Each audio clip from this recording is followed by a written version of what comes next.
Welcome to the attheraces.com website preview of the feature race on day 4 of the Royal Meeting. It's the Coronation Stakes, fillies racing over the mile, and a strong field for this. Plenty of these have been out this season and stamped their mark. Samitar gave Mick Shannon a first classic success in the Irish 1000 Guineas. Maybe in Homecoming Queen, one of a couple of horses in the race for Aidan O'Brien. Elusive Kate for John Gosden could make a seasonal reappearance here. Moonstone Magic for Rafe Beckett. Mick Shannon's also got Laugh Out Loud. William Haggis with Centauril. And the Foog as well for John Gosden, another possible contender. Two big brains to guide us through the Coronation Stakes. We've got Jason Weaver and also Andy Gibson. And we're going to start by taking a look at the Irish 1000 Guineas winner Samitar, who, Jason, she'd ran over 6 furlongs on a seasonal reappearance at Newmarket. That was never going to suit. She was much more at home back over the mile.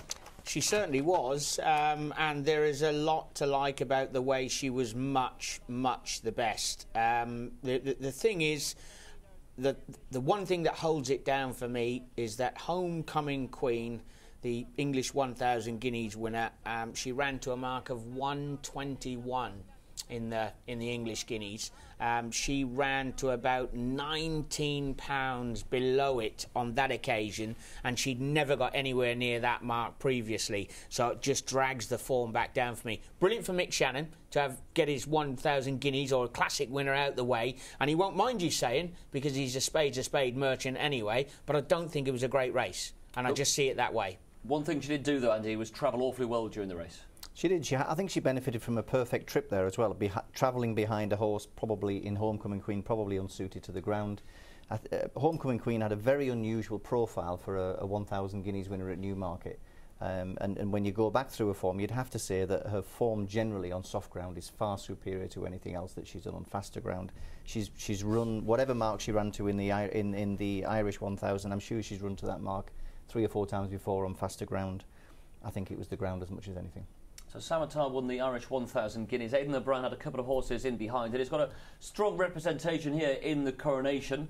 First off, let's have a look at Maybe. She was a top-class juvenile, Jason, 5 out of 5, but things not quite gone away so far this year. She didn't run much of a race behind Homecoming Queen. Of course, she was 13-8 favourite in the English 1000. Yes, she had a perfect juvenile campaign. How on earth she managed to finish 3 3/4 lengths behind Was in the Epsom Oaks. There were 2 suspensions handed out that day. Darrell Holland got 4 for a mere concertina domino effect. Joseph O'Brien got 4 days for just about hanging Mikel Barcelona. How on earth he got away with it? And a credit to the filly for being able to run as close as she did in the Oaks, because she was involved in one of the worst barging matches I've seen. And she was doubtful to stay the 1.5 miles on pedigree. Back down to a mile, Andy, would that suit her?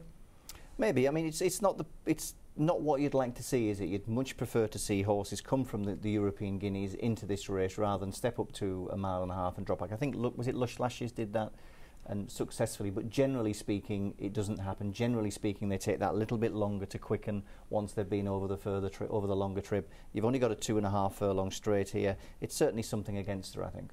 Well, Aidan O'Brien also represented in the race with Homecoming Queen, who absolutely bolted up in the 1000 Guineas at Newmarket. That came on the back of a win over in Ireland. This was her at Leopardstown, winning a Guineas trial on the 15th of April, and she was massively exposed as a 2-year-old, Jason, and you just get the feeling that that race at Newmarket, when she won by 9 lengths, going away from the field again in the closing stages, was a bit of a flash in the pan. It was a freak performance, let's not get away from it. 15 runs, 4 wins she's had. Not the profile of a Guineas winner. You know, we had the filly who went down and sadly was fatally injured. I just have sometimes you get this odd nature thing with horses, and she was in a situation. She was only one or two that were kept at the back of the pack. When she ran in the 1000, she ran like the devil was after her. I'm telling you, there was just something she wanted out of there. It wouldn't matter if they were coming down the side of a hill. She was sprinting. She's never run like that previously, and I doubt whether she'll ever do it again. I hope she does, but I just don't think. It was one of those strange things. Yeah, the form of that race, though, is working out quite nicely. Other horses to consider in this race, well, John Gosden, he's got Elusive Kate, a filly who really improved through last season. She went from listed company to Group 3 and signed off the season with, well, before going to the Breeders' Cup, with this Group 1 win at Longchamp on Art Day. Yeah, she didn't. She's hung all over the track here. I mean, she's got Fire Lily in second place, who finished a similar distance behind the winner in the French, I beg your pardon, 1,000 guineas. On the other hand, Fire Lily was then returned to sprinting, which, you know, you could then argue a case that this is a small field race with a runner-up who is a non-stayer. She hung across the track. What do you think there, Jason? Just that it's a wide track at Longchamp, and they come out onto the track halfway up the straight there, and sometimes they can just duck off left-handed and have a little look. Look, she hadn't shown any signs of it before. She didn't run or wasn't beaten too far over at Churchill Downs. It's an interesting starting point for a talented one. Yeah, she was badly drawn in the Breeders' Cup, I think, as well, which would have counted towards her defeat that day. But to start off against these race-fit fillies in a Group 1, first time up? If Johnny G says that she's popping and she's ready to go, I would be loath to underestimate her. OK, one horse we've not seen since the Guineas is Moonstone Magic, trained by Rafe Beckett. And she really took some big steps forward through the early part of the season. She won a couple of races, including here at Leicester, but we were told before the Guineas, Andy, that she really needs soft ground to be at her very best. Yeah, and she improved from this Leicester run and was impressive in the Fred Darling.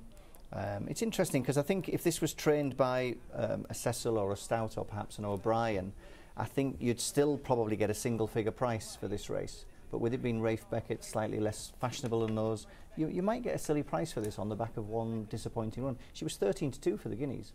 Jason, ground dependent, Moonstone Magic? Not so much ground dependent. You know, we're always talking about how they progress from race to race. The one thing that Rafe Beckett said going into the Guineas, look, it's a Guineas, we've got to take our chance. A lot of people said, take your foot off the gas and go for the Irish 1,000, give her a little bit more time. She's massive, right? She's a big powerhouse. She won very well at Leicester, much the best, scooted in. Newbury, she was impressive again, but there was just that little bit of flat spot before she picked up and went away. Newmarket, I'd say the petrol gauge was empty. She was doing everything she could just on raw ability coming down there. She's now been given well over the month, you know, to get back to where she wants and fill up that gauge again. If it comes up soft, then she's a player. She's only had a couple of runs gone into the Guineas. A horse who only made a debut at the beginning of this year, won a couple of races on the all-weather, but has gone on to really progress for the last few months, is Laugh Out Loud, another one for Mick Shannon, and she benefited from a really good ride here from Will Buick to win at Shauntea. Yeah, and you'd have to say had a really kind, considerate race here. She was out in front, soft lead. She's got Mashure, another also ran in the Guineas behind her. She improved here. This is the Group 2 Sandringham, isn't it? And she improved here from the York race that she'd won previously, 2 or 3 weeks previously. She's improved quite a bit in a short space of time. She will have to maintain that improvement, I think, to play a part here. And she certainly is highly unlikely to get the run of the race here like she did there. The one thing we do know, she nigh on ran off with Gerald Mosse in the 1,000, our English 1,000, all the way to post, and then with the kerfuffle down at the gate and coming back, it was a non-event. She came out, she bolted up at York. The front two were about 7 lengths clear. Electra Lane has since come out and won the German 1,000. That's very good form for Rafe Beckett. And then that was undoubtedly her best display. Her last victory was just about her best. It's whether she can take another step forward. She needs to step up, as does another horse here trained by William Haggis. Only had the 2 runs so far. This is Centauril. Won first time up at Newbury and followed up in a very small field at Doncaster. And quite hard to learn anything from this, Jason. Short price, small field, but goes on to win nicely. Yeah, it was just the race popped up nicely for her, didn't it? She's out of Superstar Leo, who's a real speedball that, of course, William Haggis used to train. I've watched her in her races, the way she leans on the bridle and she goes forward. If she takes her chance, good luck to Connections. I have her down as all speed. I've got 6 furlongs stamped on her rather than the mile. And I think Connections, I'm maybe talking about the jersey instead for her. Does that would be a concern for you? I think, yeah, absolutely. I think the jersey would be a more appropriate tackle. I mean, not least, you look at Silver Heels there in second place. She, after winning on a debut at Windsor and looking like she might be quite good, she's lost all 9 races since then. On the debut of Centauril, the 2nd, the 4th, the 5th and the 6th have all run since without franking the form.